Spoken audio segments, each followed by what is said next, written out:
네, 할렐루야 광학교회 성도 여러분, 지금은 11월 10일 화요일 새벽 예배 시간입니다. 우리 사도신경으로 우리의 신앙 먼저 고백하겠습니다. 전능하사 천지를 만드신 하나님 아버지를 내가 믿사오며 그 외아들 우리 주 예수 그리스도를 믿사오니 이는 성령으로 잉태하사 동정녀 마리에게 나시고 본디오 빌라도에게 고난을 받으사 십자가에 못 박혀 죽으시고 장사한 지 사흘 만에 죽은 자 가운데서 다시 살아나시며 하늘에 오르사 전능하신 하나님 우편에 앉아 계시다가 저리로서 산자와 죽은 자를 심판하러 오시리라. 성령을 믿사하며 거룩한 공예와 성도가 서로 통하는 것과 죄를 사주시는 것과 몸이 다시 사는 것과 영원히 사는 것을 믿사옵나이다. 아멘. 오늘 우리가 함께 보실 하나님의 말씀은 시편 53편 6절에서 59편 12절까지 말씀입니다. 시편 53편 6절에서 59편 12절까지 말씀 읽으신 후에 말씀 이어서 들으시면 되겠습니다. 오늘은 시편 57편의 말씀을 가지고 잠시 말씀을 전하도록 하겠습니다. 그 어린 아이들의 눈으로 세상을 보면 세상은 너무 높은 것 같습니다. 사람들이 많이 지나다니는 곳에 어린이가 이렇게 있으면 이렇게 무서움을 느낍니다. 왜냐하면 어린이의 눈으로 보면 거인들이 막 이렇게 지나가는 것 같은 그런 느낌들이 듣기 때문이겠죠. 그 어린아이가 이제 처음 겪는, 우리가 볼 때는 요만큼밖에 되지 않는 그 미끄럼틀이 그 아이에게는 정말 세상에서 너무 무서운 롤러코스터 같은 느낌이 들지 않을까라고 생각이 드는데, 그 어린 아이가 두려운 일이 생길 때, 자기 힘으로 할 수 없는 일이 생길 때, 그 어린 아이는 사실은 너무나 쉬운 방법으로 그 문제를 해결하는데 잘 아시는 것처럼 바로 아빠, 엄마를 부르는 것입니다. 그러면 그 아빠, 엄마가 와서 단숨에 마치 슈퍼맨이 된 것처럼 와서 그 문제를 너무나 쉽게 이렇게 해결해 주는 걸 보면서 어린아이는 너무나 자연스럽게 이렇게 생각을 하게 되죠. 엄마, 아빠, 즉 어른은 정말 대단하구나, 정말 못할 일이 없구나, 이런 생각을 하게 됩니다. 그런데 우리는 또 어른이니까 어른의 입장에서는 또 다르죠. 어른은 사실은 그런 어린아이 앞에서는 슈퍼맨일지 모르겠지만 자기의 삶도 보면 어린아이와 똑같다는 것입니다. 갓 어른이 된 청년들은 열심히 공부했고 열심히 미래를 준비했지만 여전히 어떤 길로 가야 할지, 또 막상 가도 너무나 이 취업이라는 문이, 또 결혼이라는 이런 문들이 너무나 높게 느껴지는 것이 사실이고요. 결혼을 하고 아이를 낳은 이제 뭐 4, 50대 또 어른들은 마찬가지로 자녀를 키우는 것이 쉽지 않습니다. 자녀를 키우면서 자기의 삶을 다 희생해야 하고, 그러면서도 세상 속에서 또 일을 감당해야 할 것입니다. 이제는 자녀도 다 키워버린, 이제 노년이 되면 또 어떻습니까? 이제는 더 이상 자녀에게 손 벌리고 싶지 않아서 또 이제 고민을 하시고, 이제는 사실은 건강 관리하는 것만으로도 사실 삶이 벅찰 때가 많이 있습니다. 여러분, 결국 어린 아이부터 노인에 이르기까지 모든 인간은 각자마다 자기 자신의 삶이 살아가는 데 있어서 굉장히 어려울 때가 많이 있다라는 것을 먼저 말씀을 드리고요. 그래서 사람들마다 다 피할 곳을 찾아 사는 것 같습니다. 시련이 올 때, 또 힘든 일이 생길 때 숨을 쉬고 쉴 수 있는 공간을 찾아갑니다.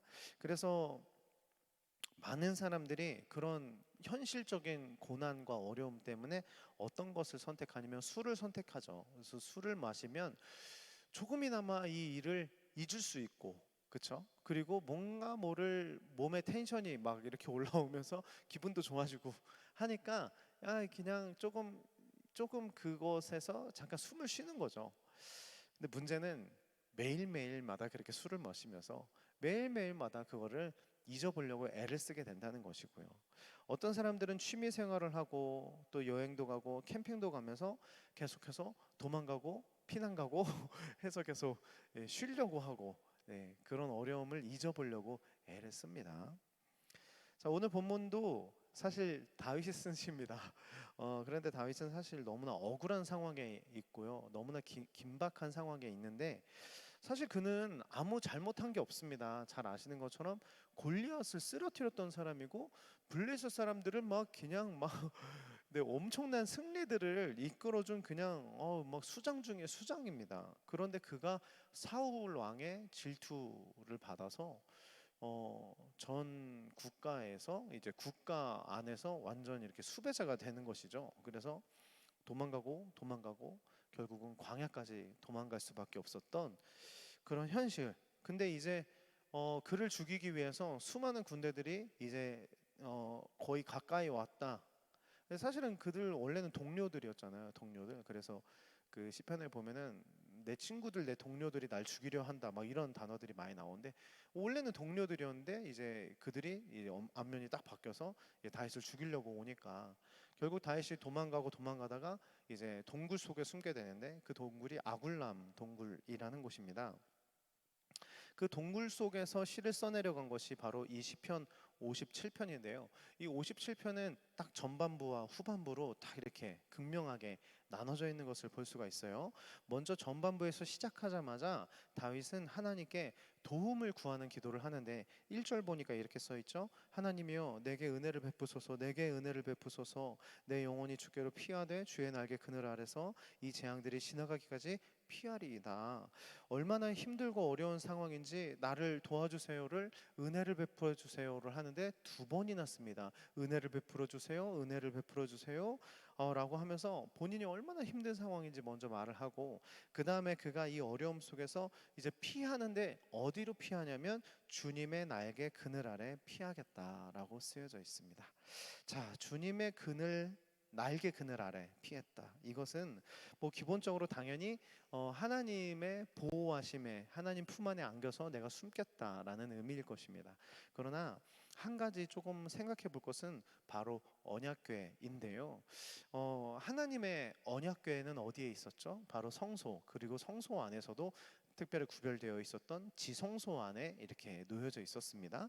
그런데 그 지성소는 아무나 들어갈 수 없었어요. 대제사장만 들어갈 수 있었는데 그 대제사장도 1년에 딱 한 번, 그것도 목숨을 내놓고 들어갈 수밖에 없었던 거룩한 곳이 지성소였다는 것입니다. 그런데 그 지성소에 언약궤가 있었고 언약궤 위에는 두 천사가 자신의 날개를 이렇게 서로 펴고 있었습니다.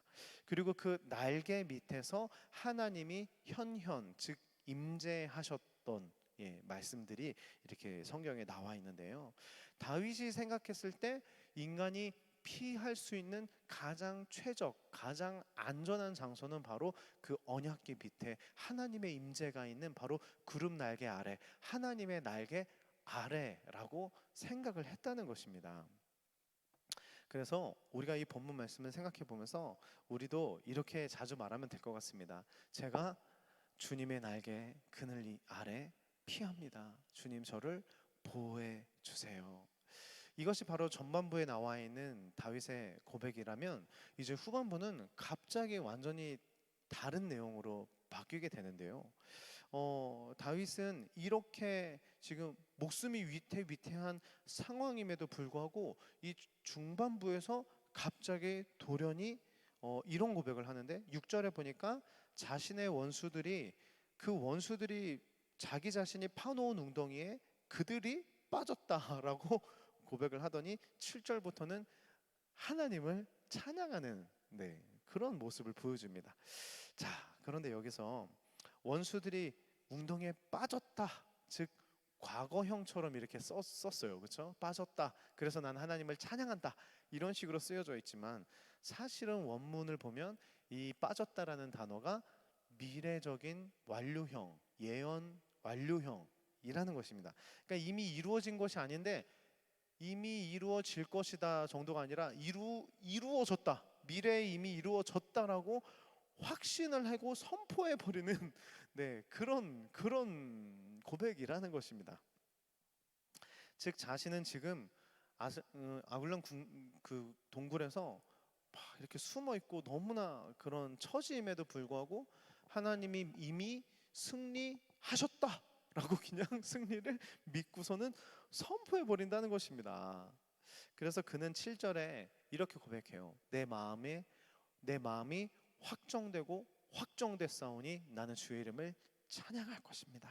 그런데 얼마나 그 승리가 이미 이루어질 그 승리가 얼마나 기쁜지 내가 새벽을 깨우리로다라고 말을 하는데, 이것은 우리가 자다가 새벽을 깨우 뭐 이렇게 새벽에 일어나겠다 이런 의미가 아니라 밤새도록 하나님을 찬양해서 내가 잠들어 있는 새벽을 똑똑똑 깨워버리겠다. 즉 밤새도록 찬양하겠다라는 의미인 것입니다. 말씀을 마무리하는데요. 다윗은 정말 멋있는 사람인 것 같습니다. 골리앗과의 싸움 때도 그러지 않았습니까? 야, 넌 이미 끝났어.